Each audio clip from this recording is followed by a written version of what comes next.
Just because you weren't the first one to get shots off doesn't mean you're out of the fight. You gotta keep fighting like your life depends on it.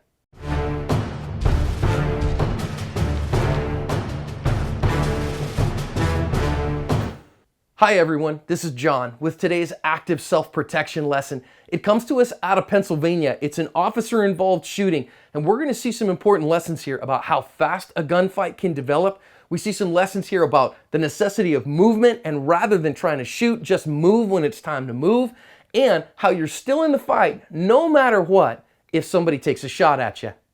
Officer Anderson here has pulled this guy over for, basically erratic driving. And, I want to listen in just a minute on the final altercation. But here we just see him a regular interview. And you wonder why cops can get a little bit jumpy when it comes to interviewing the public in every stop that they have. We're about to see why, because this guy inside here has a gun and the officer doesn't know that yet. But we're going to see how fast things go down and how your responses matter. Let's listen in, and then we'll come back and we'll learn some lessons. I'll get it. You want to step out here for me quick?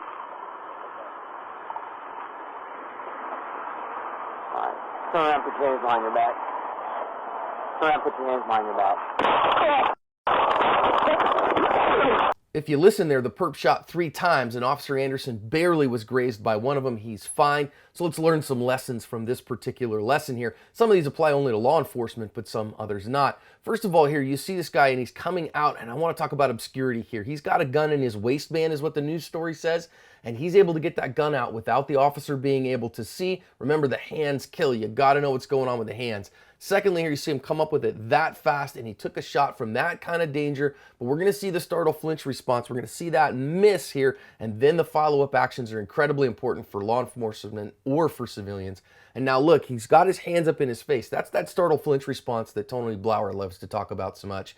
And now he's going to get away. And you see him here turn, and some people might not like that, but I actually do. When it's time to move, move. If your idea is to get distance, don't back up, turn, and go as fast as you can. He did a good job of that. He actually got shots back on this guy who got in the car and ran off.